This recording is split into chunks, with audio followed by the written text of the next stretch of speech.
வணக்கம். இன்னைக்கு நம்ம பார்க்க இருக்கக்கூடிய பாடம் சர்வதேச உறவுகளில் அதனுடைய வளர்ச்சிகள் அப்படிங்கிற விஷயத்தை பற்றி நம்ம பார்க்க போகிறோம். ஏற்கனவே நீங்கள் பார்த்துருப்பீங்க, சர்வதேச உறவுகள்னா என்னன்னு பார்த்துருப்பீங்க.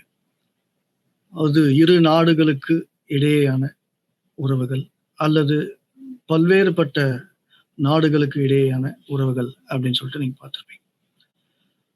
இந்த உலகத்தில் இருக்கக்கூடிய ஒவ்வொரு நாடும் ஜனநாயகங்கள் இருக்கின்றன, சர்வாதிகார ஆட்சி இருக்கிறது, மேலும் பல்வேறுபட்ட ஆட்சி முறைமைகள் இருக்கின்றன. ஒவ்வொரு நாடும் தன்னுடைய அருகாமையில் இருக்கக்கூடிய நாடுடனும் மற்றும் பல்வேறு நாடுகளோட அவங்க ஒரு சுமூகமான உறவு முறையை மேற்கொள்ளணும். அந்த மாதிரி ஒரு சுமூகமான உறவு முறையை மேற்கொள்ளும் பொழுதுதான் அந்த நாட்டினுடைய பொருளாதார வளர்ச்சி, நாட்டினுடைய சமூக வளர்ச்சி, தேசிய கலாச்சாரம், தேசிய பண்பாடு, அந்த தேசிய அடையாளம் அப்படிங்கிற அந்த தனித்தன்மைகள் எல்லாம் நம்ம உலக அரங்குல நம்ம வெளியே கொணர முடியும். ஸோ உங்களுக்கு நேஷன் அப்படின்னு சொல்லிட்டு பார்த்தோம் அப்படின்னாக்கா எல்லாமே ஒரு சுமூகமான கார்டியல் ரிலேஷன்ஷிப்பை மெயின்டைன் பண்ணணும் அப்படின்னு சொல்லிட்டு. ஸோ நீங்க ஏற்கனவே இதை பத்தி நீங்க பார்த்துருப்பீங்க. இன்னைக்கு நம்ம பார்க்க இருக்கக்கூடிய பாடம் என்ன அப்படின்னாக்கா, உங்களுக்கு வளர்ச்சிகள், அதாவது சர்வதேச உறவுகள் அப்படிங்கிறது ஒரு பாடம். இந்த பாடம் பல்வேறுபட்ட காலகட்டத்துல வளர்ந்து வந்திருக்கின்றது. அப்ப அந்த சர்வதேச உறவுகள் அப்படிங்கிற அந்த உறவுகளை பன்னாட்டு அளவுல அரங்கேறி இருக்கக்கூடிய பல நிகழ்வுகள் அது வெகு முக்கியமான விஷயமாக கருதப்படுகிறது. பல நிகழ்வுகள் சர்வதேச அளவுல சர்வதேச உறவுகளை நிர்ணயிச்சிருக்கு அப்படின்னு சொல்றோம். மேலும் உறவுகளை சீர்குலைச்சிருக்கு அப்படின்னு கூட நம்ம சொல்றோம். இன்னைக்கு நம்ம இருக்கக்கூடிய பாடம் பனிப்போர். இந்த பனிப்போர் அப்படிங்கிறது ஆங்கிலத்துல கோல்டு வார் அப்படின்னு சொல்லுவாங்க, அல்லது ப்ராக்சி வார் அப்படின்னு சொல்லுவாங்க. அப்படி இல்லை அப்படின்னாக்கா இன்னும் தமிழ்ல வேற வார்த்தை உபயோகப்படுத்தணும்னா கொள்கைவாத போர் அப்படின்னு சொல்லுவாங்க. பனிப்போர் அப்படிங்கிறது கொள்கைவாத போர் அப்படின்னு சொல்லுவாங்க. அது நம்ம கொள்கைவாதம் அப்படின்னு சொல்லிட்டு பார்த்தோம்னா, இந்த உலகத்துல ஒரு இரு பெரும் கொள்கைவாதங்கள் வழக்காடி இருக்கின்றன அல்லது விளையாடி இருக்கின்றன அப்படின்னு சொல்லி கூட பார்க்கலாம். சர்வதேச உறவுகளை, பல நாடுகளுக்கு இடையேயான உறவுகளை இந்த கொள்கைவாதங்கள் நிர்ணயித்தது உள்ளது என்றால் அது மிகையாகாது அப்படின்னு சொல்லிட்டு நம்ம. ஒரு பக்கம் கம்யூனிசவாதம், இன்னொரு பக்கம் கேபிட்டலிசவாதம். இந்த இரண்டு முரண்பட்ட இரு துருவ கொள்கைவாதங்களுக்கு இடையேயான அந்த ஒரு முரண்பாடு அல்லது ஒரு போராட்டம் பல நாடுகளை அந்த கொள்கைவாதத்தின் அடிப்படையில பிரிச்சிடுச்சு அப்படின்னு நம்ம சொல்லலாம். சோ அந்த மாதிரி பிரிஞ்சிருந்த நாடுகள் எவ்வாறு ஒவ்வொரு நாட்டுடனும் மோதிக்கொண்டன அப்படின்னு சொல்லிட்டு பார்க்கணும். பனிப்போர் அப்படிங்கிறது பாத்தீங்கன்னாக்கா அது ஒரு உண்மையான போர் நடந்ததா அப்படின்னு பாக்குறப்ப கண்டிப்பாக கிடையாது. அது ஒரு மறைமுக போர் அப்படின்னு கூட சொல்லலாம். ஒரு பக்கம் அமெரிக்கா, இன்னொரு பக்கம் கம்யூனிசத்தை தழுவிய ரஷ்யா அல்லது USSR, Union Soviet Socialist Republic அப்படின்னு சொல்லுவோம். இன்னொரு பக்கம் United States of America, America தழுவிய கொள்கைவாதம், கேபிட்டலிசம், பொருள் முதல்வாதம் அப்படின்னு சொல்லுவோம். இந்த இரண்டு கொள்கைவாதங்களையும் அதன் மூலமாக, முரண்பட்ட கொள்கைவாதங்களின் மூலமாக உருவானது பனிப்போர். அதனுடைய காலகட்டம் 1945 இருந்து 1991 சோவியத் பிரிவினை. அன்னைக்கு அப்பதான் 1991 டிஸ்இன்டகிரேஷன் ஆஃப் சோவியத் அப்படின்னு சொல்லுவாங்க. சோவியத் உடைஞ்சது 1991. அதுக்கப்புறம் உலக முறைமை அப்படிங்கிறது ஒரு துருவ உலக முறைமையாக மாறியது என்று பார்க்கின்றோம். சர்வதேச உறவுகளையோ அல்லது சர்வதேச அரசியலோ பற்றி நம்ம ஆழமா தெரிஞ்சுக்கணும், புரிஞ்சுக்கணும் அப்படின்னு சொல்லிட்டு விரும்புகின்ற பட்சத்தில் பல வரலாற்றில் நடைபெற்ற முக்கிய நிகழ்வுகளை பற்றி ஒரு புரிதல் வேண்டும். சில சில நிகழ்வுகள் மட்டும் நம்ம பார்ப்போம். நிறைய நிகழ்வுகள் நடந்திருக்கு. 100 வருட போர் நடந்திருக்கு, 30 வருட போர் நடந்திருக்கு, 6 நாட்கள் போர் நடந்திருக்கு. இந்த மாதிரி பல்வேறுபட்ட போர்கள் நடந்திருக்கு. வரலாற்று முக்கிய நிகழ்வுகள் ஷேப் பண்ண, அதாவது சர்வதேச அரசியலை ஷேப் பண்ணது என்ன அப்படின்னு சொல்லிட்டு பார்த்தோம்னா, முதல்ல 1648 வெஸ்ட்பேலியா ஒப்பந்தம் அப்படிங்கிறதா முதல்ல ஒரு பன்னாட்டு அளவுல, சர்வதேச அளவுல ஒரு ஒப்பந்தம் தீட்டப்பட்டது. அந்த ஒப்பந்தத்தின் படி ஒவ்வொரு நாடும் இறையாண்மையை பெற்றிருக்கிறது அப்படிங்கிறத பகிரங்கப்படுத்தினாங்க. ப்ரொக்ளைம் அப்படின்னு சொல்லுவோம். Okay, proclamation. ஒவ்வொரு நாடும் உள் இறையாண்மை பெற்றிருக்கிறது, ஒவ்வொரு நாடும் வெளி இறையாண்மை பெற்றிருக்கிறது அப்படின்னு சொல்லிட்டு, ஒரு நாட்டினுடைய உள் விவகாரங்களில் அண்டைய நாடோ அல்லது தொலைதூரத்தில் இருக்கக்கூடிய நாடோ அவர்களுடைய மூக்கை விட்டு பார்க்கக்கூடாது அப்படின்னு சொல்லுவோம். The nations which are nearby or otherwise distant, they should not intervene அப்படின்னு சொல்லுவாங்க. உள் விவகாரங்கள்ல தலையிடக்கூடாது அப்படின்னு சொல்லிட்டு பார்ப்போம். முதல்ல சர்வதேச அளவுல தேச அரசு அப்படின்னு சொல்லுவோம், நேஷன் ஸ்டேட் அப்படின்னு சொல்லுவோம். உலக அளவுல மொத்தம் 3 நாடுகள் தான் நேஷன் ஸ்டேட்ஸ் அப்படின்னு சொல்லுவோம். Britain, France, Spain.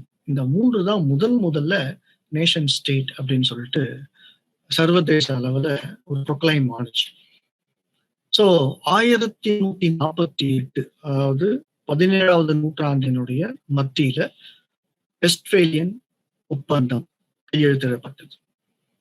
அதன் பிறகு ஒரு முக்கிய நிகழ்வாக 1776 அமெரிக்க சுதந்திர போர்.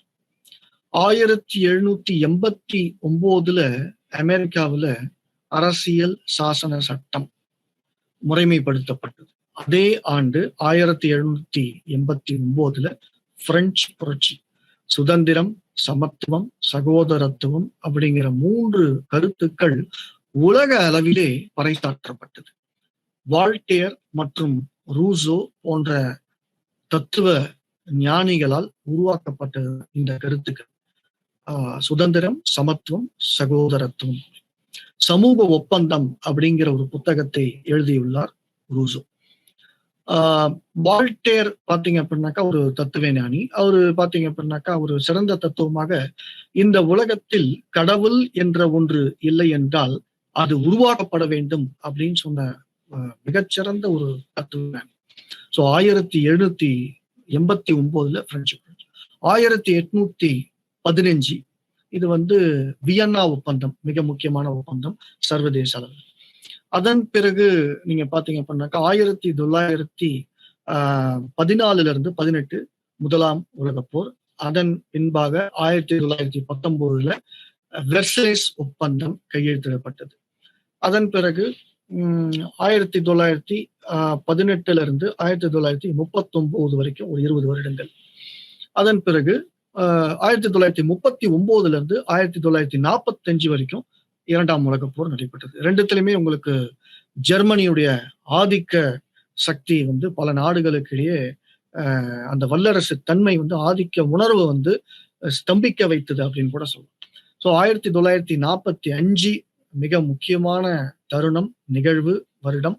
அந்த வருஷத்துல ஹிரோஷிமா மற்றும் நாகசாகி இந்த 2 இடங்கள்ல, ஜப்பானில் அமைந்துள்ள இந்த 2 இடங்களில் அணு ஆயுத குண்டு வீசப்பட்டது அப்படின்னு சொல்லி பல ஆயிரக்கணக்கில் மக்கள் இறந்தாங்க. 1949 இதுல நீங்க பாத்தீங்க அப்படின்னாக்கா சைனாவில் கலாச்சார புரட்சி அப்படின்னு சொல்லிட்டு பாருங்க. 1949 நார்த் அட்லாண்டிக் ட்ரீட்டி ஆர்கனைசேஷன் அப்படிங்கிற நேட்டோ அமைப்பு, இன்னைக்கு கூட உக்ரைன்ல நீங்க கேள்விப்பட்டிருக்கலாம். நேட்டோ படைகள் வந்து உக்ரைன்ல வந்து அங்க இருக்குது. அதனால தான் இந்த போர் உண்டானுச்சு. ரஷ்யா வந்து ஏன் போர் தொடுத்துச்சு அப்படிங்கிறதுக்கு காரணம் அதுவா சொல்லப்படுது. 1950 50கள்ல கொரியன் போர். கொரியா அதுல வந்து பார்த்தீங்க அப்படின்னாக்கா ஒரு போர் நடக்குது. நார்த் கொரியா, சவுத் கொரியா அப்படின்னு சொல்லுவாங்க. 1956ல சூயஸ் சர்ச்சை அத பத்தி நம்ம படிக்க போறோம். 1962ல கியூபன் மிசைல் கிரைசிஸ் அப்படின்னு சொல்லுவாங்க. அது ஒரு பெரிய சர்ச்சை உண்டாக்கப்பட்டது. கியூபா உங்களுக்கு தெரியும். ஃபிடல் காஸ்ட்ரோ அதனுடைய அந்த நாட்டினுடைய தலைவர். பின்பு 1970னுடைய இறுதி கட்டங்கள்ல ஆப்கான் போர் அப்படின்னு சொல்லிட்டு நம்ம பார்ப்போம். அண்ட் தென் வந்து 1990கள்ல கல்ஃப் வார்.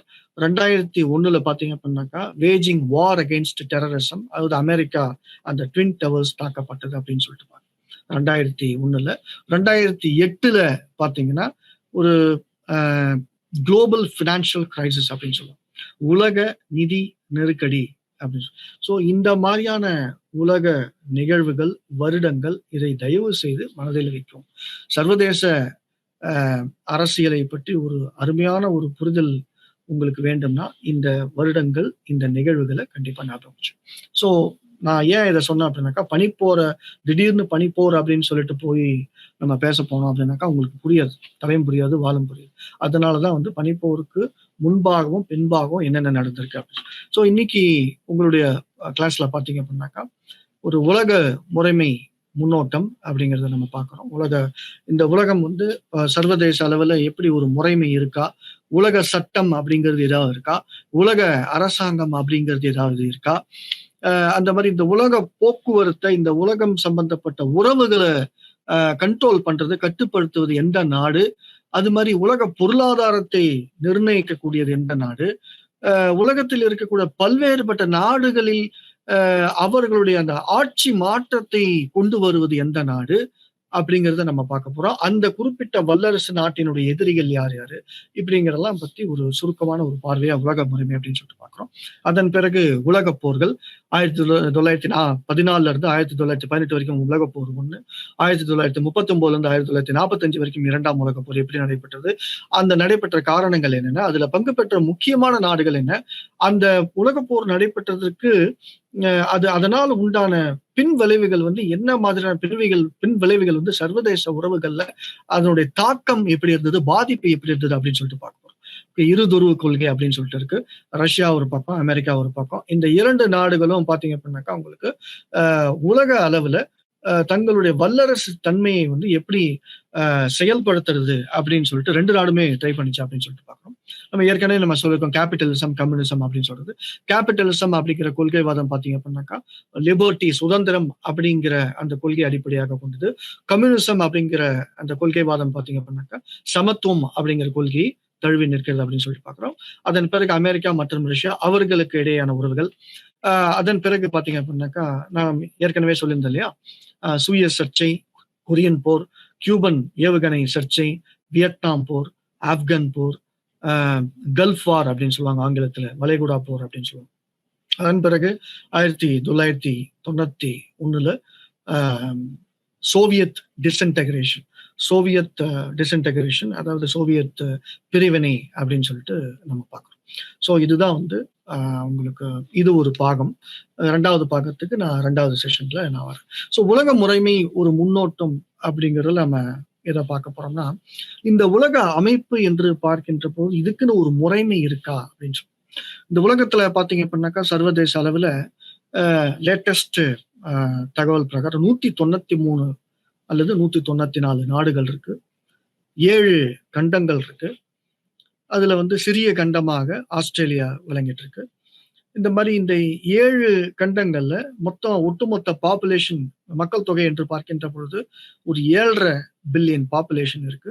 1 பில்லியன் அப்படிங்கிறது 1000 மில்லியன் அல்லது 750 கோடி மக்கள் தொகை அப்படின்னு சொல்லி.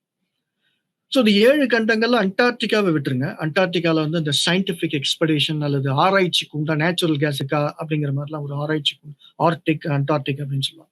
அது சயின்டிபிக் எக்ஸ்பெடிஷன்லாம் அது வந்து போயிட்டு இருக்கு. அப்பார்ட் ஃப்ரம் தட் இயற்கை வாயு அதனுடைய இருப்பு எவ்வளவு இருக்கு அப்படிங்கறத நோக்கி பல நாடுகள் வந்து தங்களுடைய கப்பல்களை வந்து செலுத்தி இருக்கு அப்படின்னு சொல்லிட்டு பாருங்க.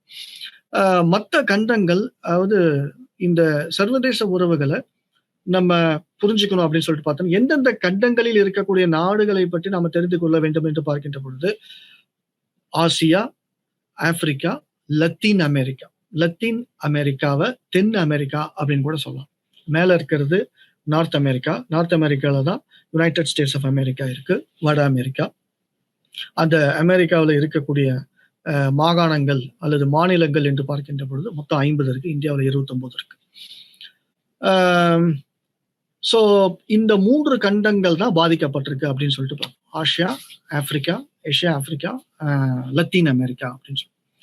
உலக நாடுகளை பற்றி தெரிஞ்சுக்கணும். உலக நாடுகளுடைய மக்களுடைய பல்வேறுபட்ட வேறுபட்ட கலாச்சாரத்தை தெரிஞ்சுக்கணும். மனித உரிமைகள்லாம் என்ன தெரிஞ்சுக்கணும்.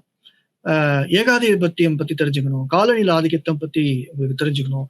அதன் மூலமாக அதிகமாக பாதிக்கப்பட்ட நாடுகளை கொண்டிருக்கக்கூடிய கண்டங்கள் என்று பார்க்கின்ற பொழுது இந்த 3 கண்டங்கள் அப்படின்னு சொல்றோம். இதை ஆதிக்கம் செலுத்திய கண்டங்கள் அல்லது நாடுகள் என்ன அப்படின்னு சொல்லிட்டு பார்த்தோம் அப்படின்னாக்கா வெஸ்ட் யூரோப்பியன் கண்ட்ரிஸ். நல்லா கவனிச்சுக்கணும். முதலாம் உலகப் போர் 1914 அதுக்கு முன்பாக எப்படி உலக முறைமை இருந்தது அப்படின்னு சொல்லிட்டு பார்த்தோம்னா ஆங்கிலத்துல ஈரோசென்ட்ரிக் அப்படின்னு சொல்லுவோம். ஐரோப்பாவை மையமாக வைத்து உலக உறவுகள், உலக நாடுகளுடைய உறவுகள் முடிவு செய்யப்பட்டன அப்படின்னு சொன்னாக்கா அது மிகையாகாது. சரி, அந்த மாதிரி ஒரு அதன் பிறகு பார்த்தீங்க அப்படின்னாக்கா இந்த முதலாம் உலகப் போர்ல அமெரிக்கா கடைசியா தான் இன்வால்வ் ஆகுது. 1917 அக்டோபர் புரட்சியின் மூலமாக ரஷ்யா அப்படிங்கிற நாடு உலகப் போர்ல வித்ட்ரா பண்ணிக்குது. ஏன்னா லெனின் போல்ஷெவிக் ரெவல்யூஷன் அறிவிக்கிறாங்க அப்படின்னு சொல்லிட்டு நம்ம பார்க்கிறோம். அதன் பிறகு நடைபெற்ற மாற்றங்கள் தான் ஈவன் 1945 அமெரிக்கா அணுகுண்டு ஹிரோஷிமா, நாகசாகி போன்ற இடங்கள் அமெரிக்கா அணுகுண்டு வச்சிருக்கா அப்படிங்கிறது மிகப்பெரிய ஆச்சரியம். ஸோ இப்ப முன்னால ஐரோப்பாவை மையமாக வைத்து செயல்படுத்தப்பட்ட உலக முறைமை அல்லது உலக உறவுகள் அதன் பின்பாக 1940களின் இறுதிகளிலே அமெரிக்காவை மையமாக கொண்டு நடைபெற்றது அப்படின்னு சொல்லிட்டு இன்னைக்கு உலக முறைமை என்று பார்த்தாங்க அதை டிசைட் பண்றது யாரு அப்படின்னு பார்த்தோம்னா உங்களுக்கு கூட இன்டர்நேஷனல் உலக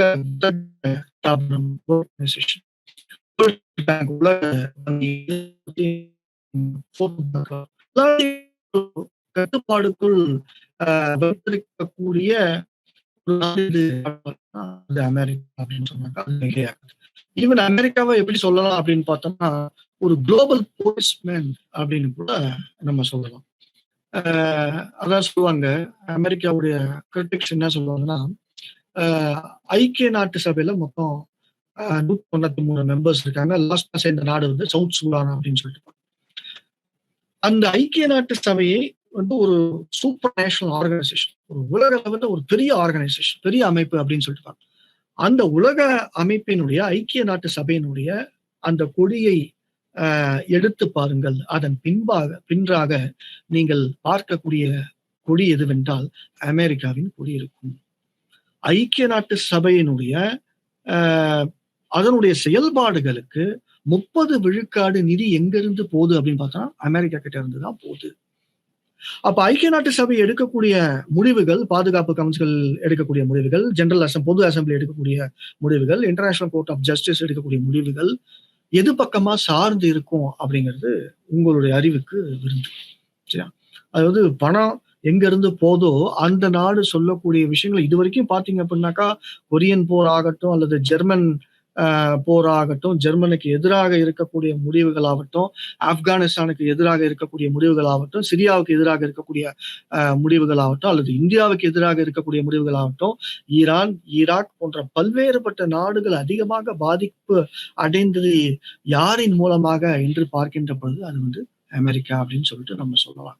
கண்டிப்பாக சொல்லலாம். சர்வதேச உறவுகளை சுருக்கமா சொல்ல போனோம்னா சர்வதேச உறவுகளை நம்ம அமெரிக்காவை தள்ளி வச்சுட்டு நம்ம சர்வதேச உறவுகளை புரிஞ்சு கொள்ள முடியுமா அப்படின்னாக்கா சத்தியமா முடியாது.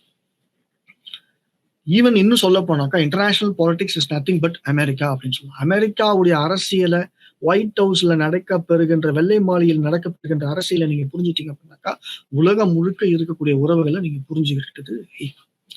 இதுதான் இப்போதைக்கு உலக முறைமை. பழசு ஹீரோ சென்ட்ரிக், இப்போ அமெரிக்காவுடைய கண்ட்ரோல் அப்படின்னு சொல்லிட்டு பார்ப்போம். ஈவன் இப்போ கொஞ்சம் கொஞ்சமா அது மாறிக்கிட்டு இருக்கு. அது 2வது பாகத்துல நம்ம பார்ப்போம். இப்போ எழுச்சி பெறக்கூடிய நாடுகள், சைனாவுடைய டாமினேஷன் வருது, இந்தியாவுடைய ஆதிக்கம் வருது, இந்தியாவுடைய வளர்ச்சி நல்லா போயிட்டு இருக்கு, பிரேசிலுடைய வளர்ச்சி இருக்கு, அது மாதிரி அரபு நாடுகளுடைய வளர்ச்சிகள் இருக்கு, ஆப்பிரிக்க நாடுகளுடைய வளர்ச்சிகளும் கொஞ்சம் கொஞ்சமா கலாச்சாரம், பண்பாடு, கொஞ்சம் கலாச்சாரம் ரொம்ப பின்தங்கி இருக்கக்கூடியவங்க கொஞ்சம் கொஞ்சமா வந்து மேல் நோக்கி வந்துட்டு இருக்காங்க. ஸோ இது பார்க்கணும். உலகப் போர்கள் அப்படின்னு சொல்லிட்டு பார்க்கறப்ப 1ஆம் உலகப் போர் ஃபர்ஸ்ட், 2ஆம் உலகப் போர் அப்படின்னு சொல்லிட்டு 2த்துலயுமே ஜெர்மனி, ஜப்பான், இத்தாலி இவங்கெல்லாம் ஒரு பக்கம், பிரிட்டன், அமெரிக்கா, ரஷ்யா, பிரான்ஸ் இவங்கெல்லாம் வந்து பார்த்தீங்க அப்படின்னாக்கா ஒரு பக்கம். அது ஆக்சிஸ் அப்படிங்கிறவாங்க. ஆக்சிஸ் அப்படிங்கிறது ஜப்பான், இத்தாலி, ஜெர்மனி அப்படின்னு சொல்லிட்டு நீங்க ஞாபகம் வச்சுங்க. ஆஸ்திரியா இந்த மாதிரி நாடுகள் இவங்கெல்லாம் வந்து ஆக்சிஸ் அப்படின்னு, ஆக்சிஸ் நேஷன்ஸ் அப்படின்னு சொல்லுவாங்க. ஆலிஸ் அப்படின்னு சொல்லுவாங்க. சரியா? ஆலிஸ் அப்படின்னாக்கா ALLIES. இந்த நாடுகள்னாக்கா உங்களுக்கு வந்து அமெரிக்கனாலே பின்னாலே பிரிட்டன் வந்துடும், பிரிட்டன்னாலே பிரான்ஸ் வந்துடும். சரியா? இந்த 3 நாடுகள் எப்பயுமே ஒண்ணா இருக்கும். 2ஆம் உலகப் போர்ல நீங்க பாத்தீங்க அப்படின்னாக்கா ரஷ்யாவும் வந்து பாத்தீங்கன்னா அமெரிக்கா, பிரான்ஸ், பிரிட்டன் இவங்கெல்லாம் ஒண்ணா இருந்தாங்க. ஜெர்மனி வந்து இந்த 2 உலகப் போர்லயுமே அதிகமாக பாதிக்கப்பட்ட நாடு என்று பார்க்கின்ற பொழுது அது ஜெர்மனி தான். 2 உலகப் போர்லயும் மில்லியன் கணக்குல மக்கள் வந்து கொல்லப்பட்டாங்க. 1920கள்ல பாத்தீங்கன்னா இத்தாலியுடைய முசோலினியோட ஆதிக்கம், இத்தாலியுடைய கேபிட்டல் வந்து ரோம். 1930 காலகட்டங்கள், ஆரம்ப காலகட்டத்துல ஹிட்லர் வராரு. ஈவன் இந்த உலக அரங்கு ஹிட்லரை விட முசோலினியின் மூலமாக தான் வந்து அதிகமா ஒரு பயத்தை உண்டாக்குச்சுன்னு சொல்லுவோம். ஆனா கடைசியில பாத்தீங்க அப்படின்னாக்கா ஹிட்லர் வந்து அதை தாண்டி போனாரு. ஸோ 2 உலக போர்லயும் ஒரு அதனுடைய சேதங்கள் என்று பார்க்கின்ற பொழுது என்ன காரணத்துக்காக மக்கள் இறக்கின்றார்கள், என்ன காரணத்துக்காக குழந்தைகள் இறக்கின்றார்கள், பெண்கள் இறக்கின்றார்கள், அதாவது ஒரு மனுஷன் ஏதாவது ஒரு இந்த காரணத்துக்காக நான் இறக்குறேன் அப்படிங்கிற அந்த காரணமே தெரியாம குழந்தைகளும், பெண்களும், வயதான ஆண்களும், பெண்களும், நாடுகளும் அழித்து வந்து நாசமாக்கப்பட்டது அப்படின்னு சொன்னோம். கண்டிப்பாக. அப்பதான் உங்களுக்கு பாத்தீங்கன்னா உலக தலைவர்கள் 1945க்கு வந்து 2வது உலகப்போர் 2. அதன் பிறகு உலக தலைவர்கள் எல்லாமே உட்கார்றாங்க. ஸ்டாலின் போன்ற தலைவர்கள்லாம் உட்கார்றாங்க. உட்கார்ந்துட்டு I think Truman, Winston Churchill இவங்கெல்லாம் வந்து உட்காந்துட்டு, சரி நம்ம வந்து ஒரு உலக அமைதியை உண்டாக்கணும். சான் பிரான்சிஸ்கோ கான்ஃபரன்ஸ் அப்படின்னு சொல்லுவாங்க. அந்த சான் பிரான்சிஸ்கோ கான்ஃபரன்ஸ்ல அதுக்கு முன்னால வந்து ஐ திங்க் அட்லாண்டா கான்ஃபரன்ஸ் அப்படின்னு சொல்லிட்டு ஒரு கான்ஃபரன்ஸ், கருத்தரங்கு. இதன் மூலமாக ஒரு உலக அமைப்பை வந்து நம்ம உருவாக்கி நம்ம உலக அமைதியை ஏற்படுத்தணும். அந்த உலக அமைப்புக்கு உலக அமைதி, உலக பாதுகாப்பு அப்படிங்கிற 2 விஷயம் இரு கண்களாக இருக்க வேண்டும் என்று என்ற ஒரு காரணத்துக்காக உருவாக்கப்பட்டதுதான் ஐக்கிய நாட்டு சபை அப்படின்னு சொல்லிட்டு நம்ம பார்க்கணும். ஸோ 1945, 43, 44லயே ரஷ்யா, அமெரிக்கா, பிரான்ஸ், பிரிட்டன் இந்த மாதிரி நாடுகள்லாம் இருக்கிறப்ப ரஷ்யாவுக்கு வந்து அமெரிக்காவுடைய அந்த இராணுவ பயன்பாடு, இராணுவ வளர்ச்சி, ஒரு அதிசிறந்த ஏவுகணைகள்லாம் பயன்படுத்த அப்பயே வந்து ரஷ்யாவுக்கு ஒரு கலக்கம் உண்டானுச்சு. ஏன்னா அமெரிக்கா வந்து இவ்வளவு தூரம் ஒரு பவர்ஃபுல்லா இருக்கு, இவ்வளோ பெரிய விஞ்ஞான கண்டுபிடிப்புகள், ஆயுதங்கள்லாம் உபயோகப்படுத்துறாங்களே, எப்படி அப்போ வந்து இவ்வளோ பர்சன்டேஜ் வந்து ஒரு பெருமளவு நிதி விழுக்காடு வந்து அமெரிக்கா வந்து அப்போ இதுல வந்து இராணுவ வளர்ச்சிக்காக பயன்படுத்திட்டு வருது. அப்ப நம்ம என்ன பண்ணணும்னா ரஷ்யாவும் நம்ம இராணுவத்தை வந்து மேம்படுத்தணும், இராணுவத்தை வந்து நம்ம வளர்ச்சி செய்ய வைக்கணும், அதுக்காக டிஃபென்ஸுக்கு வந்து அதிகமாக பட்ஜெட் நம்ம வந்து ஒதுக்கணும் அப்படின்னு சொல்லி நல்லா கவனிச்சுக்கணும். ரஷ்யா வந்து அந்த 40ல தான் வந்து ரஷ்யா வந்து தன்னுடைய கம்யூனிச கொள்கையை வந்து பரப்ப ஆரம்பித்ததா அப்படின்னு பார்த்தோம்னா கிடையாது. 1917ல ஏற்படுத்தப்பட்ட ரஷ்ய புரட்சி, அக்டோபர் புரட்சி, கம்யூனிச புரட்சி அப்படின்னு சொல்லுவோம். ரஷ்யா வந்து கம்யூனிச புரட்சியின் பிறகு அது வந்து சும்மா கிடையாது. ஏன்னா கம்யூனிச புரட்சி அப்படிங்கிறது இப்ப இந்தியாவில் பாத்தீங்க அப்படின்னாக்கா 1.38 பில்லியன் பாப்புலேஷன் இருக்காங்க. இந்த 1.38 பில்லியன் பாப்புலேஷன் மக்கள் தொகை அத்தனை பேருக்குமே அத்தனை விஷயமும் போய் சேரணும் அப்படிங்கிறது தான் கம்யூனிசம். நல்லா புரிஞ்சுக்கணும். டாஸ் கேபிட்டல் எழுதுனது வந்து பாத்தீங்க அப்படின்னாக்கா கார்ல் மார்க்ஸ். அப்போ வந்து இந்த உலகத்தில் இருக்கக்கூடிய நாடுகள் அத்தனையிலுமே வேறுபட்ட வளங்கள் இருக்கின்றன. இயற்கை வளங்கள் இருக்கு, செயற்கை வளங்கள் இருக்கு, மனித வளங்கள் இருக்கு, நிதி வளங்கள் இருக்கு, எவ்வளவோ வளங்கள் இருக்கின்றன. கடல் வளங்கள் இருக்கு, வான வளங்கள் இருக்கு. இந்த மாதிரி இவ்வளவு வளங்களையும் நம்ம ஈக்குவலா நம்ம வந்து ஒரு சமமா பிரிச்சு கொடுக்கறப்ப எல்லா மக்களுக்குமே எல்லாமே கிடைக்கணும் அப்படிங்கிறது தான் ஒரு கம்யூனிஸ்ட் புரட்சி. அதனால ரஷ்யா என்ன பண்ணாங்கன்னா, அந்த கம்யூனிஸ்ட் புரட்சியை வந்து பல்வேறுபட்ட நாடுகள்ல பரப்ப ஆரம்பிச்சப்ப கொஞ்சம் கொஞ்சமா ஒரு நாடு இது நல்லா இருக்கே, எல்லா மக்களுக்கும் எல்லாமே கிடைக்கணும் அப்படிங்கிற விஷயம் நல்லா இருக்கே அப்படிங்கிறது நிறைய இடத்துல அந்த east European countries, west European countries வந்து பிரிட்டன், பிரான்ஸ், ஜெர்மனிலாம் இருக்கு. ஈஸ்ட் அதாவது கிழக்கு ஐரோப்பா நாடுகள், ருமேனியா, ஹங்கேரி, லித்துவேனியா, அது மாதிரி வந்து செக்கோஸ்லோவாக்கியா, யுகோஸ்லோவியா, இந்த மாதிரி நாடுகள்லாம் வந்து ஆல்ரெடி கம்யூனிசம் வந்து பரப்பப்பட்டு விட்டது. இப்போதான் அமெரிக்காவுக்கு ஒரு ஃபியர் வருது. இந்த கம்யூனிசம் அப்படிங்கிறது இன்னொரு பக்கம் என்ன அப்படின்னு பார்த்தோம்னா, கடவுளுக்கு எதிரானது கம்யூனிச கொள்கை. எங்க விட்டாக்கா குறிப்பிட்ட மதத்தையே ஒழிச்சுடுவாங்க இவங்க. அதனால இந்த கம்யூனிசம் ஒழிக்கப்பட வேண்டும், கம்யூனிசம் பரப்பப்படக்கூடாது, கண்டெய்ன்மெண்ட் பாலிசி. முதல்ல என்ன பண்றாங்க அப்படின்னாக்கா, வின்ஸ்டன் சர்ச்சில் வந்து ஃபுல்டன் ஸ்பீச் அப்படின்னு சொல்லுவாங்க, பிரிட்டன்ல கொடுக்குறாரு. Russia is like iron curtain and iron curtain is spreading அப்படின்னு. இரும்பு திரை, அதை வச்சுதான் அந்த சினிமா கூட எடுத்திருப்பாங்க, இரும்பு திரை. அந்த நாட்டுல என்ன நடக்குது, என்ன போக்குவரத்து, எல்லாமே சென்சார். அது தெரியாது. மதங்களுக்கு எதிரானது கம்யூனிசம். இந்த கம்யூனிசத்தை வந்து நம்ம வந்து வளர விடக்கூடாது அப்படின்னு வாதாடினது ஃபுல்டன் ஸ்பீச் ஃபர்ஸ்ட் சொல்றோம். அதன் மூலமா தான் அமெரிக்கா மற்றும் பல நாடுகள் வந்து அவங்க வந்து சுதாரிக்கிறாங்க.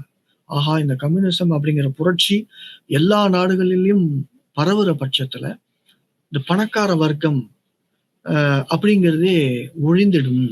ஏன்னா அதுதான் அதனுடைய டார்கெட். அனைத்து மக்களும் வந்து இப்போ ஒரு மனித இனம் எல்லாமே வந்து சமம் அப்படிங்கிறது தான் கம்யூனிசம். அது எப்படி சமமாகும்? இப்போ எனக்கு இருக்கக்கூடிய டேலண்ட், எனக்கு இருக்கக்கூடிய கெப்பாசிட்டி எல்லாத்துக்கும் இருக்கணும் அப்படின்னு நினைச்சாக்கா நான் முட்டாள். அப்ப கேபிட்டலிசம் என்ன சொல்லுது, எனக்கு கெப்பாசிட்டி இருக்கு, எனக்கு திறமை இருக்கு, எனக்கு டேலண்ட் இருக்கு, என்னுடைய செயல்பாடு நான் அதிகமா செயல்படுறேன் அப்படின்னாக்கா நான் அதிகமா ஒரு முன்னேறுவதற்கு அரசாங்கம் எனக்கு துணை புரிய வேண்டும். அரசாங்கத்தினுடைய இடையூறு வந்து எனக்கு அதிகம் இருக்கக்கூடாது, எனக்கு சுதந்திரம் வேண்டும் அப்படின்னு சொல்றதுதான் அமெரிக்கா கேபிட்டலிசம். கம்யூனிசம் அப்படிங்கிறது சுதந்திரம் கொடுக்காத, சமத்துவத்துக்கு முக்கியத்துவம் கொடு, எல்லா மக்களுக்கும் எல்லாமே கிடைக்கணும். இப்ப இருக்கக்கூடிய அந்த கேபிட்டலிச உலக முறைமையில் 1 விழுக்காடு இருக்கக்கூடிய பணக்கார வர்க்கம் 99 விழுக்காடு இருக்கக்கூடிய வளங்களை சூறையாடி சாப்பிடுகிறது அப்படின்னு சொல்றதா கம்யூனிசம். 99 விழுக்காடு இருக்கக்கூடிய ஏழை வர்க்கம் 1 விழுக்காடு அளவே வளங்களை சாப்பிடுகிறது ஏழை வர்க்கம். இதுக்கு காரணம் என்ன? ஒரு படத்துல கூட சொல்லுவாங்க, rich become rich, poor become poorer. இன்னைக்கு ஒரு கார் வாங்குறாங்க, நாளைக்கு அடுத்த இன்னொரு வருஷம் வருது, இன்னைக்கே புக் பண்றான், இந்த காரை தூக்கி போடுறான். நாளைக்கு அடுத்த வாரம் ஒரு கார் வருது, காரினுடைய விலை 2 கோடி 3 கோடி 4 கோடி, அடுத்த வாரம் புக் பண்றான், அடுத்த வாரம் வருது, இந்த காரை தூக்கி போடுறான். இது ஒரு பக்கம் நடக்குது, நல்லா கவனிச்சு. இன்னொரு பக்கம் பார்க்கின்ற பொழுது கம்யூனிஸ்ட சித்தாந்தத்தினுடைய சாராம்சம். இன்னொரு பக்கம் பார்க்கிறப்ப நம்ம வெளியே தெருவில் நடந்து போய்கிட்டு இருப்ப சாக்கடை தண்ணிலாம் இருக்குல்ல, டிச் வாட்டர், அதுல குளிச்சு அந்த தண்ணியை குடிச்சிட்டு உயிர் வாழக்கூடிய மனிதர்களும் வாழ்ந்து கொண்டிருக்கின்றார்கள். அவ்வளவுதான். அப்படிங்கிறது ஒரு மோசமான ஒரு விஷயம், பாதகமான விஷயம். ஏன் ஒரு மனுஷன் 3 கோடிக்கு கார் வாங்கிட்டு ஒரு பக்கம் நல்ல வாழ்க்கையை வாழ்ந்துட்டு இருக்கு, இன்னொரு பக்கம் உணவுக்கு வந்து எலியை சாப்பிடுறாங்க. இல்லையா? சாப்பாடுக்கு உணவு இல்ல. இன்னொரு பக்கம் தர்பார் நடக்குது. இதுதான் கம்யூனிசம். அப்ப இருக்கக்கூடிய வளங்கள நீ எல்லாத்தையும் பிரிச்சு ஈக்குவலா எல்லாத்துக்கும் குடு. அதுதான் வந்து கம்யூனிச புரட்சி. இந்த கொள்கை அருமையான கொள்கை. எல்லா நாட்டுக்கும் இது பரவணும். எல்லா நாட்டுக்குமே இந்த கம்யூனிச புரட்சி பரவுச்சு அப்படின்னாக்கா, பணக்கார வர்க்கம், ஏழை வர்க்கம் அப்படிங்கிற பிரிவினை இருக்காது. All history is nothing but history of class struggles அப்படின்னு சொல்லுவோம். அது வர்க்க போர். இல்லாதவர்களுக்கும் இருப்பவர்களுக்கும், ஆளுபவர்களுக்கும் ஆளப்படுபவர்களுக்கும், பணக்கார வர்க்கத்திற்கும் ஏழை வர்க்கத்திற்கும், ஒர்க்கர்ஸ் வெர்சஸ் ஓனர்ஸ் அப்படின்னு சொல்லுவாங்க. முதலாளிகளுக்கும் தொழிலாளிகளுக்கும் அப்படிங்கிறது இருக்கக்கூடாது. பிரிவினை இருக்காது. அரசு என்ற ஒன்றே தேவை கிடையாது. அப்படிங்கிற ஐடியாலஜியை பரப்புறதுக்கு ரஷ்யா ரெடி ஆனுச்சு. இதை எதிர்த்து அமெரிக்கா வந்து போராட்டம் நடத்துச்சு. அது பார்த்தீங்கன்னா மார்ஷல் பிளான் அப்படின்னு சொல்லிட்டு அமெரிக்கா நடந்துச்சு. அப்ப மார்ஷல் பிளான் பிரகாரம் அமெரிக்கா என்ன பண்ணாங்க அப்படின்னு சொல்லிட்டு பார்க்குறப்ப, எந்தெந்த நாடுகள் வந்து கம்யூனிச புரட்சிக்கு எதிராக அரசாங்கம் வந்து செயல்படுகிறதோ அந்த அரசாங்கத்துக்கு நாங்க பணம் கொடுக்குறோம், நிதி கொடுக்குறோம். கிரீஸ் மற்றும் டர்க்கியில ஆல்ரெடி கம்யூனிச புரட்சி வந்துருச்சு. ஸோ அதை எதிர்த்து அந்த கம்யூனிச அரசாங்கத்தை தூக்கி எறிவதற்கு 400 மில்லியன் டாலர்ஸ் வந்து அமெரிக்கா வழங்குது. அப்ப எங்கெங்க இந்த கம்யூனிச புரட்சி நடக்குதோ, அரசாங்கம் கோலூச்ச செயல்படுகிறதோ அந்த இடங்கள் எல்லாமே அமெரிக்கா வந்து பணம் அனுப்பி தன்னுடைய ஆட்களின் மூலமாக சென்ட்ரல் இன்டெலிஜென்ஸ் ஏஜென்சி இதன் மூலமாக எல்லா இடங்கள்லயுமே வந்து அந்த கம்யூனிச புரட்சியை மட்டுப்படுத்துவதற்கு என்ன பண்ணணுமோ அதை வந்து பணத்தின் மூலமாக செய்தது அப்படின்னு தான் சொல்லிப்பாங்க. அதாவது 1945 இருந்து இது ஸ்டார்ட் ஆனிச்சு. 1950 ஏற்கனவே சொல்லிருக்கு. 1950 கொரியன் போர் அப்படின்னு சொல்லிட்டு, அது மாதிரி சூயஸ் கிரைசிஸ் அப்படின்னு சொல்லிட்டு, சூயஸ் கிரைசிஸ் அப்படின்னு பார்த்தோம்னா திடீர்னு பார்த்தீங்க அப்படின்னாக்கா அந்த இப்போ எஜிப்ட்ல நேசர் என்ன பண்றாரு, அந்த நைல் ரிவரை பார்த்தீங்க அப்படின்னாக்கா நேஷனலைஸ் தேசியமயமாக்கல் பண்ணிட்டு, ஒரு ஓடக்கூடிய ஆறை வந்து தேசியமயமாக்கல் பண்ணிடுறாரு. அது நேஷனலைசேஷன் பண்றப்ப பிரான்ஸும் பிரிட்டனும் எதிர்க்கிறாங்க. ஏன்னா அவங்க அக்ரிமெண்ட் போட்டுக்கிறாங்க. எப்படி நீ நேஷனலைஸ் பண்ணுவ, மற்ற நேஷனலைசேஷன் பண்ணாங்க அப்படின்னாக்கா அரசாங்க சொத்து, அதுல வந்து வேற எந்த நாட்டினுடைய கப்பலும் உள்ள போகக்கூடாது. இப்ப சவுத் சைனா சி அப்படின்னு சொல்லிட்டு அதுல வந்து யாருடைய கப்பலும் உள்ள வரக்கூடாது அப்படின்னு சொல்லிட்டு சைனா ஆர்டர் பண்ணும். அதே மாதிரி உடனே வந்து அதுல பாத்தீங்க அப்படின்னாக்கா நாங்க வந்து போர் தொடுக்க போறோம். அது வந்து கிட்டத்தட்ட ஏன்னா எஜிப்டோட நேசர் வந்து யாருக்கு சப்போர்ட் அப்படின்னா ரஷ்யாவுக்கு சப்போர்ட். இந்த பிரிட்டனும் பிரான்ஸ் யாருக்கு சப்போர்ட் அப்படின்னாக்கா அமெரிக்கா. அப்புறம் அமெரிக்கா தலையிட்டு, ஏன்னா அது ஒரு உலக போராக, அது ஒரு பனிப்போருடைய ஆரம்ப காலகட்டம். அது மாதிரி கொரியாவில் வந்து நார்த் கொரியா சவுத் கொரியா அப்படின்னு சொல்லிட்டு ரெண்டா பிரிஞ்சிருந்தது. இந்த ரெண்டு இப்போ கொரியாவுக்கு சவுத் கொரியா பார்த்தீங்க அப்படின்னாக்கா அமெரிக்காவுக்கு சப்போர்ட், நார்த் கொரியா பார்த்தீங்க அப்படின்னாக்கா சைனா சப்போர்ட், ரஷ்யா சப்போர்ட். இந்த இப்போ ரெண்டு கொரியாவும் பார்த்தீங்க அப்படின்னாக்கா பெனின்சுலார் அப்படின்னு சொல்லுவாங்க. ரெண்டுத்துக்குமே பிரச்சனை இன்னை வரைக்கும் இருக்கு. சவுத் கொரியாவில் பார்த்தீங்க அப்படின்னாக்கா அமெரிக்கன் மிலிட்டரி ராணுவத்தினுடைய பிரசன்ஸ் வந்து இன்னமும் இருக்கு அப்படின்னு சொல்லுவாங்க. நார்த் கொரியா வந்து ஒரு கம்யூனிஸ்ட். அந்த மாதிரி கொரியாவில் வந்து 1950 ஆரம்பிச்சு போர் நடைபெற்று, அதுக்கப்புறம் அதுவும் வந்து ஒரு உலக போராக மாறி இருக்கக்கூடிய ஒரு விஷயம். இது பிறகு 1962 பார்த்தீங்க அப்படின்னாக்கா கியூபன் ஏவுகணை சர்ச்சை. 1960 பார்த்தீங்க அப்படின்னா யாரு பிரசிடென்ட், அமெரிக்காவோட பிரசிடென்ட் யாரு அப்படின்னு சொல்லி பார்த்தோம்னா I think Kennedy, John F Kennedy. 1860 Abraham Lincoln. Cuban missile கிரைசிஸ்ல கியூபா வந்து ஃபிடல் காஸ்ட்ரோ, உங்களுக்கு தெரியும் ஃபிடல் காஸ்ட்ரோ. ரஷ்யா வந்து குருஷேவ் என்ன பண்றாரு, நிறைய ஆர்ம்ஸ் அமுனிஷன்ஸ் எல்லாமே கியூபால கொண்டு போய் பதுக்குறாரு.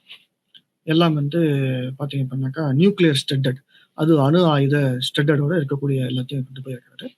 அங்க இருந்து கியூபால இருந்து உங்களுக்கு 90 மைல்ல புளோரிடா இருக்கு. புளோரிடா அப்படிங்கிற இது மாகாணம் வந்து அமெரிக்காவுடைய மாகாணம், ஈஸியா அட்டாக் பண்ணும். அப்ப கெனடிக்கு நியூஸ் போது இந்த மாதிரி வந்து ரஷ்யா வந்து எல்லா ஆர்ம்ஸ் அமுனிஷன்ஸ் ஆயுதங்கள்லாம் வந்து கியூபால வந்து பதுக்குறாங்க, கியூபால கொண்டு போய் சேர்க்கிறாங்க என்ன. அதுக்கப்புறம் ஹாட்லைன்ல அமெரிக்காவோட பிரசிடென்ட் வந்து குருஷேவுக்கு ஹாட்லைன்ல போறாரு. ஹாட்லைன் அப்படிங்கிறது ஒரு நாட்டினுடைய பிரசிடென்ட், குடியரசுத் தலைவர் இன்னொரு நாட்டினுடைய தலைவருக்கு டைரக்டா பேசுறாரு. 3 நாள் உனக்கு டைம் தரேன், 3 நாள்ல வந்து கியூபால இருக்கக்கூடிய அந்த ஆயுதங்கள், அந்த அணு ஆயுதங்கள் எல்லாத்தையும் நீ எடுக்கணும். அப்படி இல்லை அப்படின்னாக்கா கியூபா அப்படிங்கிற நாட்டை நீ மேப்ல கூட பார்க்க முடியாது அப்படின்னு சொல்லிட்டு மிரட்டார். அதுக்கப்புறம் குருஷேவ் என்ன நினைச்சான்னு தெரியல, எல்லா ஆர்ம்ஸ் எல்லாத்தையுமே வித்ட்ரா பண்றாரு எல்லாத்தையும். இதே மாதிரி இதுவும் வந்து இதெல்லாம் வந்து பனிப்போருடைய காலகட்டம், உலக போராக மாறி இருக்கக்கூடிய ஒரு காலகட்டம் அப்படின்னு சொல்லி. அது மாதிரி வியட்நாம் ஹோச்சிமின் அப்படின்னு சொல்லிட்டு மாபெரும் தலைவர் ஹோச்சிமின் கம்யூனிஸ்ட். ஹோச்சிமின் வந்து அந்த ஒட்டுமொத்த வியட்நாமையும் ஒரு கம்யூனிச புரட்சியின் மூலமாக கம்யூனிச நாடாக மாற்ற விரும்புகிறாரு. அப்ப அமெரிக்கன்ஸ் பாக்குறாங்க இன்றைய காலகட்டம் வரைக்கும், அதாவது 1776 இருந்து இன்னைக்கு 2022 வரைக்கும் அமெரிக்காவினுடைய ராணுவத்துக்கு ஒரு மிகப்பெரிய ஒரு கருப்பு புள்ளி அல்லது ஒரு வீழ்ச்சி அப்படின்னு பார்த்தோம் அப்படின்னாக்கா அது வியட்நாம். வியட்நாம் அப்படிங்கிறது தமிழ்நாட்டை விட சின்ன இடம். அதுல நடைபெற்ற போர் பாத்தீங்க அப்படின்னாக்கா ஒரு கட்டத்துக்கு மேல வியட்நாம்ல இருக்கக்கூடிய மக்களுடைய எழுச்சி மிகுந்த ஒரு போராட்டத்தை பார்த்து அமெரிக்கா அந்த வியட்நாம் அப்படிங்கிற நாட்டுல மக்களே இருக்கக்கூடாதுன்னு சொல்லிட்டு கெமிக்கல் வெப்பன், பயாலஜிக்கல் வெப்பன், என்ன வெப்பன்ஸ் இருக்கோ, என்னென்ன ஆயுதங்கள் இருக்கோ எல்லாத்தையுமே மஷ்ரூம் கேஸ் சொல்லுவோம். அந்த பாம்பு பிளாஸ்ட் பண்ணாக்கன்னா டோட்டலா ஒட்டுமொத்தமா ஒழிஞ்சிரும். ஸோ அதெல்லாம் உபயோகப்படுத்துச்சு. இன்னைக்கு கெமிக்கல் வெப்பன்ஸ், ரசாயன ஆயுதங்கள்லாம் வந்து இருக்கு, போக்குவரத்து இருக்கு, ஈராக்ல இருக்கு அப்படின்னு சொல்லிட்டு அவன் வந்து சாங்ஷன்ஸ் போறான். ஓகே, தடை போடுறான், பொருளாதார தடை வைக்கிறான். ஆனா முதல்ல உலகத்துல ரசாயன ஆயுதங்களை வந்து அதிக அளவுல பயன்படுத்துறதே வந்து அமெரிக்கா அப்படின்னு சொல்லிட்டு. அந்த வியட்நாம் வாரம் பாத்தீங்க அப்படின்னாக்கா கிட்டத்தட்ட அப்புறமேலு அமெரிக்காவில் இருக்கக்கூடிய அமெரிக்கர்களை எதுக்காக நீ வியட்நாம் போயிட்டு நீ சண்டை போடுற? எங்களுடைய வீரர்கள் ஆயிரமா அமெரிக்காவுடைய சிட்டிசன்ஸ் வந்து இவ்வளவு பேர் இறக்குறாங்களே, அதனால போர் வந்து ஸ்டாப் த வார் அப்படின்னு சொல்றோம். அதுக்கப்புறம் வியட்நாம் வந்து ஸ்டாப் ஆகுது. வியட்நாம் வந்து விடுதலை பெறுது. ஒரு மாபெரும் தலைவர் ஹோச்சிமின் அவர் அவருடைய சுயசரிதை வந்து அல்லது சரிதை வந்து தயவு செய்து வாங்கி படிங்க. எப்படி வந்து ஒரு நாட்டினுடைய விடுதலைக்காக எப்படி போராடினாரு ஜேக்வேரா, ஃபிடல் காஸ்ட்ரோ, மாபெரும் தலைவர்கள். அது மாதிரி ஆப்கான்ல 1979 ரஷ்யா என்ட்ரி ஆகி ஆப்கானை பிடிக்கலாம் அப்படின்னு சொல்லிட்டு பாக்குது. இந்த என்ட்ரி ஆகிறப்ப ரஷ்யா வந்து ஒரு ஆப்கானிஸ்தானை வந்து ஒரு கம்யூனிஸ்ட் ஆட்சியாக மாத்துறதுக்கு ரஷ்யா வந்து ட்ரை பண்ணுது. அந்த டைம்ல அமெரிக்கா உருவாக்கின ஆள் தான் ஒசாமா பின் லேடன். அவங்க அங்க இருக்கக்கூடிய சிறு சிறு குழுமங்கள், மக்கள் விடுதலை இயக்க குழுமங்கள், அந்த குழுமங்களுக்கு பண ரீதியாக அமெரிக்கா வந்து ஹெல்ப் பண்ணுது.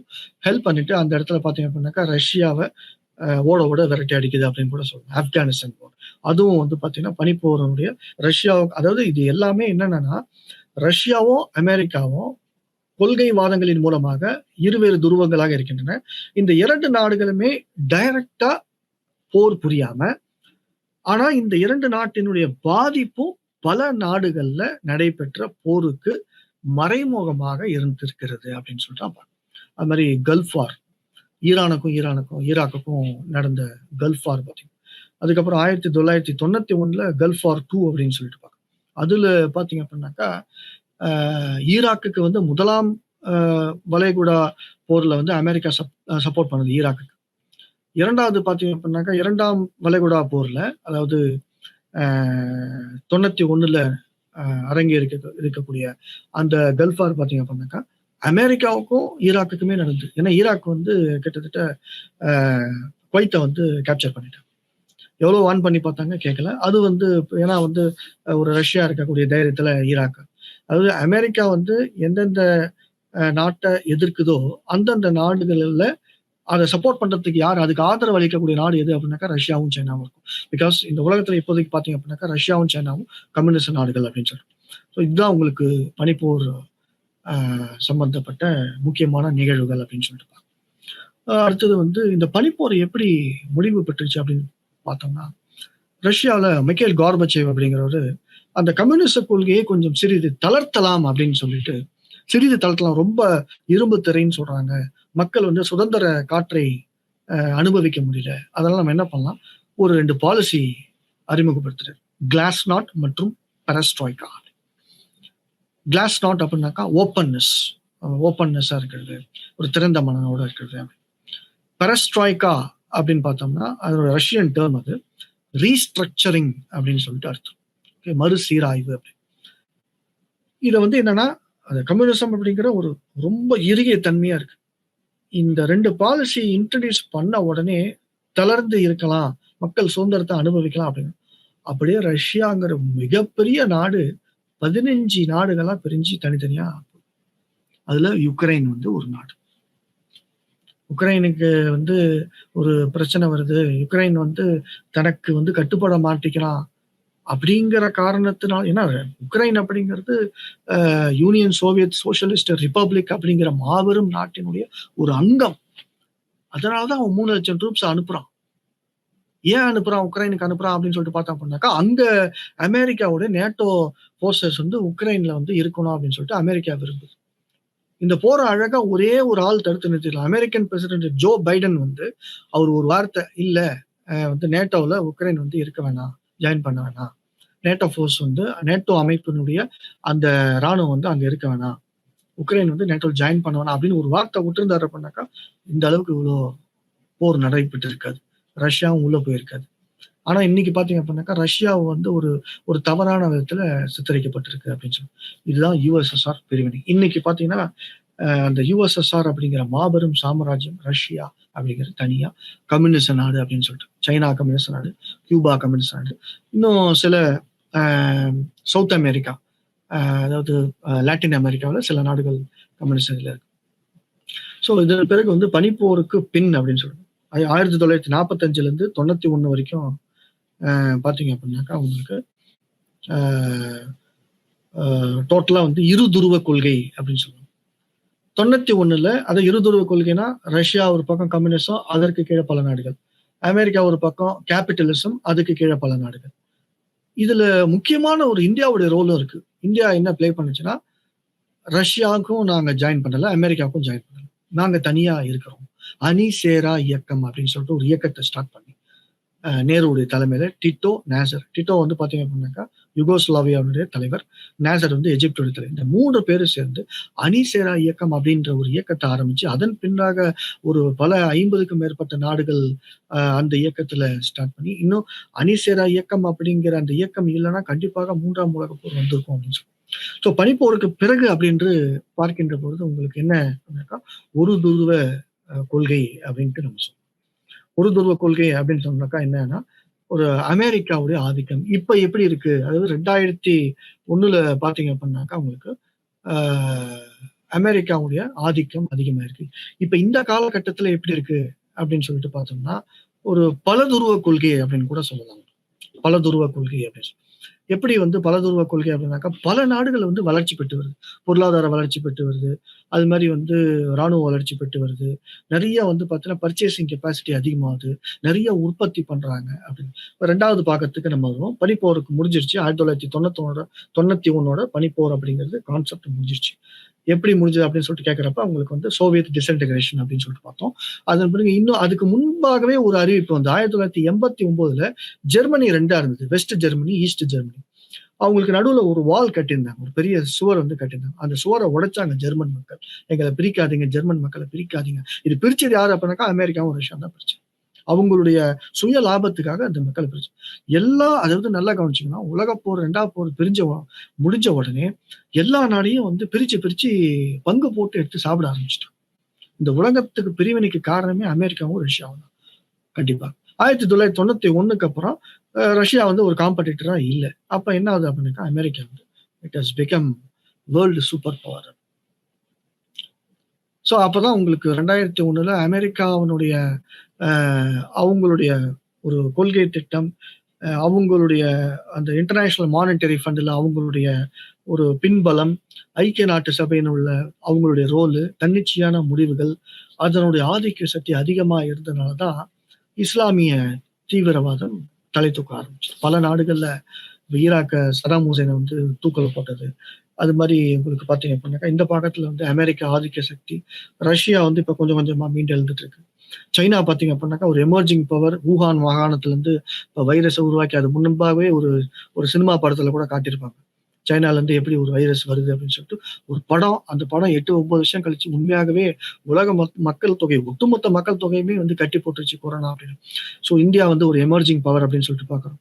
தீவிரவாதம், மனித உரிமைகள் குழுமம் உருவாகும் நிறைய பிரேசில் போன்ற சின்ன சின்ன நாடுகள்லாம் வந்து ஒரு சக்தி மிக்க நாடுகளாக வெனிசுவேலா, அது மாதிரி ஆப்பிரிக்கால சவுத் ஆப்பிரிக்கா போன்ற நாடுகள்லாம் வந்து நல்ல ஃபாஸ்டா வந்துட்டு இந்த மாதிரி வேர்ல்டு குளோபலைசேஷன், பிரைவேட்டைசேஷன், லிபரலைசேஷன் அப்படின்னு சொல்லுவாங்க.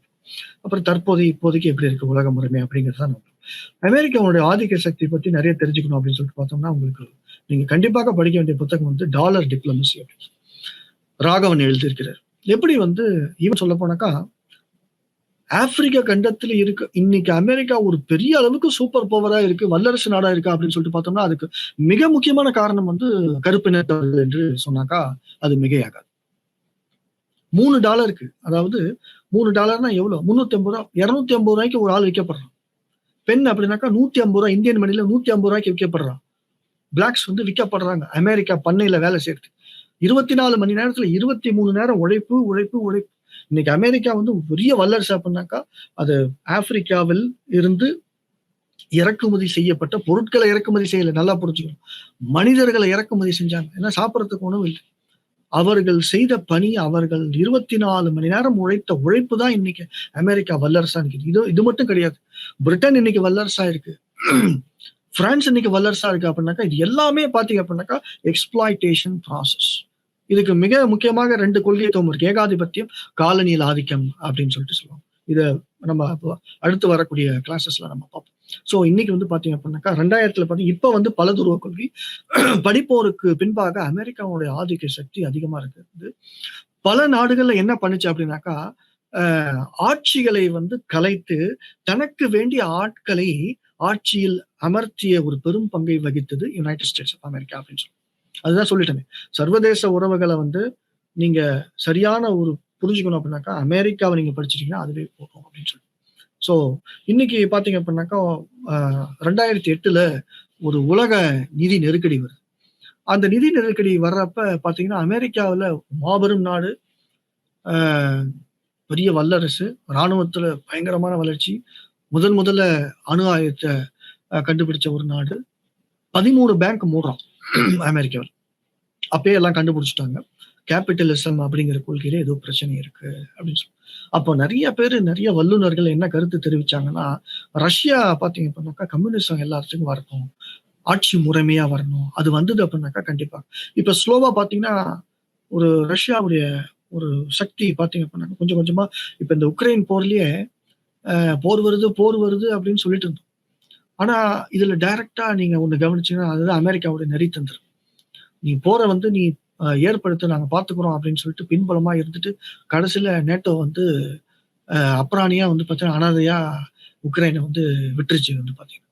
ஸோ ரஷ்யாவுடைய பலம் இதன் மூலமாக நிரூபிக்கப்பட்டது அப்படின்னு சொல்லலாம். ஸோ ரஷ்யா கொஞ்சம் கொஞ்சமா பார்த்தீங்க அப்படின்னாக்கா தன்னுடைய இழந்த சக்தியை மீட்டு வருகிறது அப்படின்னு சொல்லி. சைனா ஒரு பக்கம். சைனாவுடைய population 1.45 billion population, 1.45 billion population. அபரிதமான ஒரு ஆர்டிக் கண்டத்துல வந்து நேச்சுரல் கேஸ், இயற்கை வாயு சம்பந்தப்பட்ட ஆராய்ச்சி. சவுத் சைனா சி அப்படின்னு சொல்லிட்டு இருக்கு. South China C. அந்த கடலை வந்து மலேசியா, பிலிப்பைன்ஸ் போன்ற நாடுகள்லாம் கப்பல்லாம் 6 கப்பலும் உள்ள வரக்கூடாது அப்படிங்கிறது. ஏன் அதை விட்டுருங்க. இந்தியாவில் வந்து அருணாச்சல் பிரதேஷ் வந்து என்னது, அருணாச்சல் பிரதேஷ்க்கு இந்தியாவுடைய பிரதமரோ அல்லது குடியரசுத் தலைவரோ போனோம் அப்படின்னாக்கா அங்கிருந்து கத்துறான், போவாத, அது என்னுடைய நாடு. ஜம்மு அண்ட் காஷ்மீர்ல அக்சாய் சின் அப்படின்னு சொல்லிட்டு ஒரு இடம் இருக்கு. அந்த இடத்தையும் வந்து எங்களுது அப்படிங்கிற. அது மாதிரி ஜப்பானுக்கும் சைனாவுக்கும் நடுவில் வந்து செங்ககு அல்லது டிஏயு அப்படிங்கிற ஒரு இடம் இருக்கு, ஒரு தீவினுடைய பெயர். அந்த தீவு எங்களுது அப்படின்னு சொல்லிட்டு கேப்சர் பண்றதுக்கு பார்க்க. இதெல்லாம் தாண்டி ஒன் பெல்ட் ரோடு அப்படின்னு சொல்லி 3 கண்டங்கள் கிட்டத்தட்ட 60 நாடுகளை கிராஸ் பண்ணி மேரிடைம் சில்க் ரோடு அல்லது ஒன் பெல்ட் ரோடு அப்படின்னு சொல்லிட்டு ஷாங்காயில இருந்து வெனிஸ் வரைக்கும் மேரிடைம்லயே சில்க் ரோடு 3 கண்டங்களுக்கு வந்து அதனுடைய இன்ஃப்ராஸ்ட்ரக்சரை டெவலப் பண்ணிட்டு. யாருமே ஒன்றும் பண்ண முடியல. ரஷ்யா ஒன்றும் பண்ண முடியல, அமெரிக்கா ஒன்றும் பண்ண முடியல. இந்தியாவுக்கு பயங்கரமான ஒரு ஒரு ஒரு சிக்கல் ஏற்படுது இது மூலமா. ஏன்னா போர்சஸ் எல்லாம் ஈஸியா வந்து டக்குன்னு அடிச்சிடும். ஸோ மிகப்பெரும் சக்தியாக சீனா வந்து வந்துட்டு இருக்கு. இந்தியா கண்டிப்பாக India is land of genius அப்படின்னு.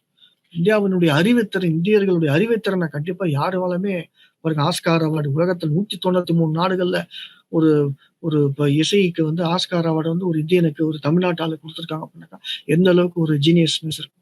கணித மேதை ராமானுஜம் ஆகட்டும், அது மாதிரி இந்தியாவுடைய ராணுவ வளர்ச்சி ஆகட்டும், ஐக்கிய நாட்டு படையில, ஐக்கிய நாட்டு சபையினுடைய அமைதி காக்கும் படையில இந்தியாவுடைய பங்கு வந்து பெரிய பங்கு, போர் வீரர்களுடைய பங்கு பெரிய போர்.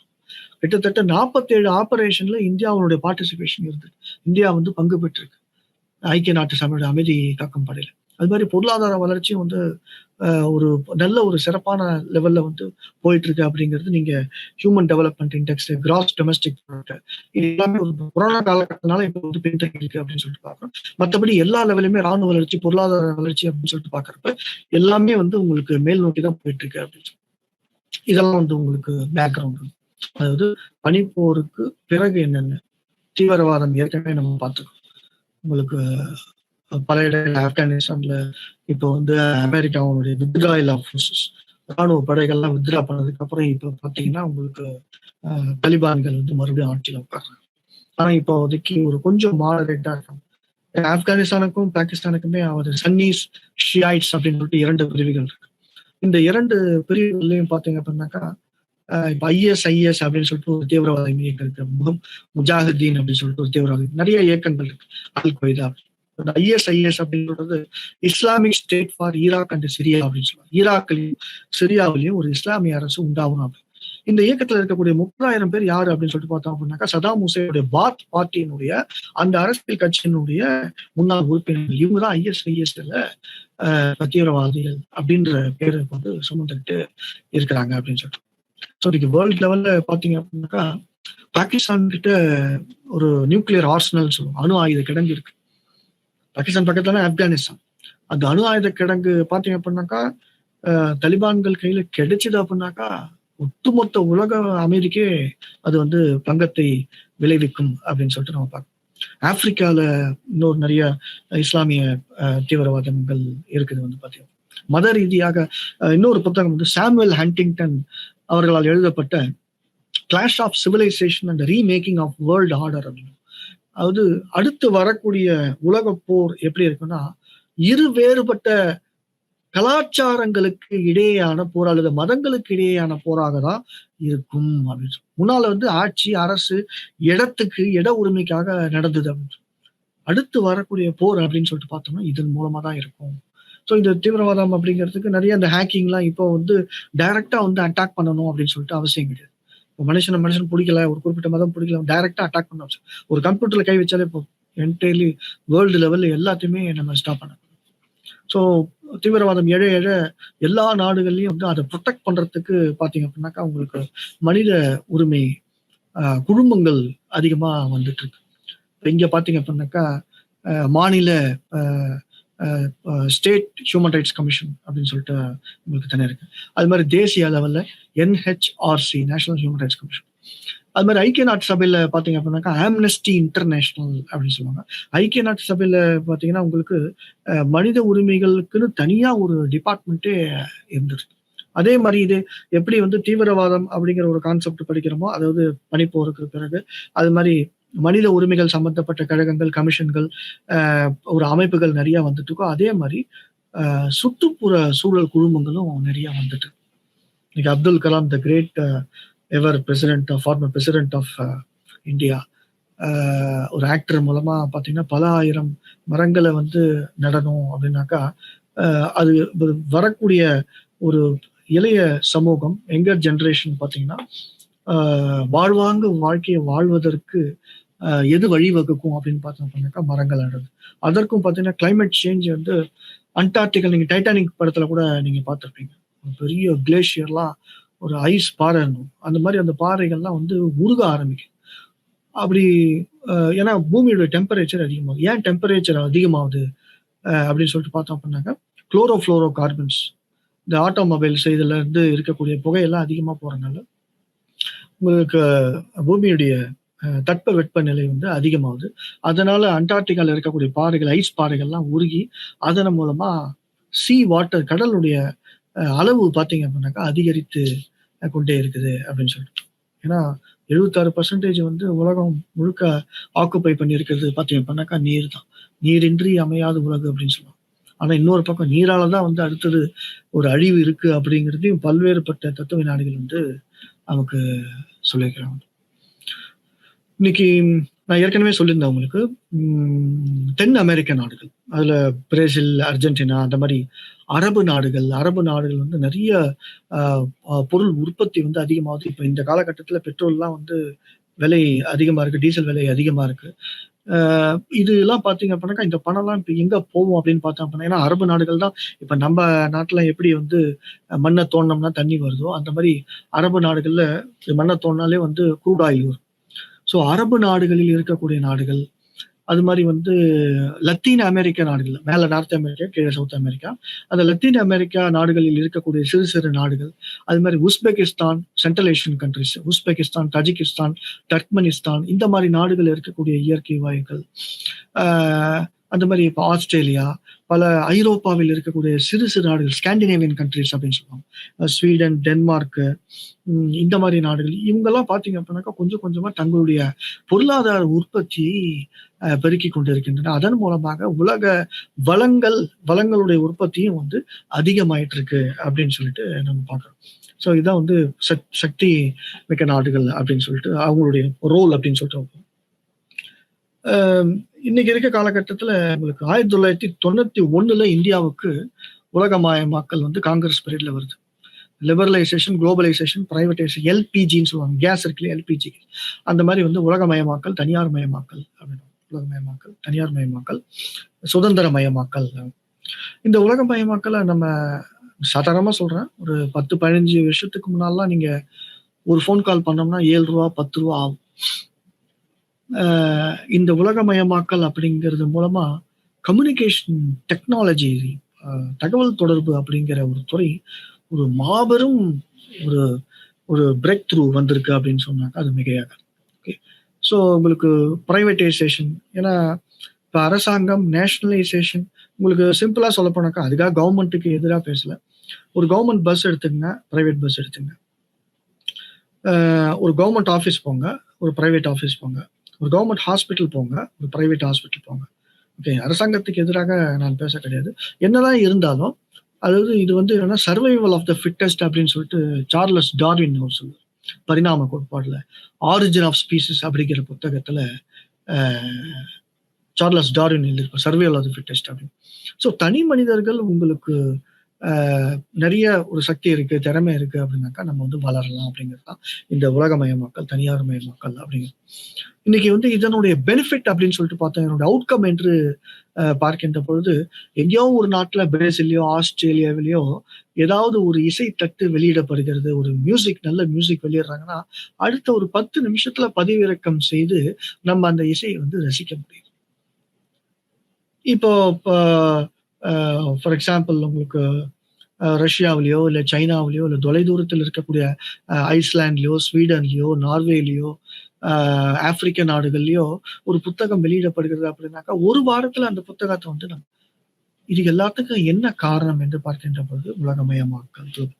ஸோ இந்த உலகமயமாக்கல் அப்படிங்கிற விஷயம் வந்து இன்னொரு பக்கம் நெறைய சர்ச்சைய கிளப்பிட்டு இருக்கு. அதாவது உலகமயமாக்கல் அப்படிங்கிற விஷயம் பணக்கார வர்க்கத்த இன்னும் அதிகமாக வந்து பணக்காரங்களா ஆக்கிட்டு இருக்கு.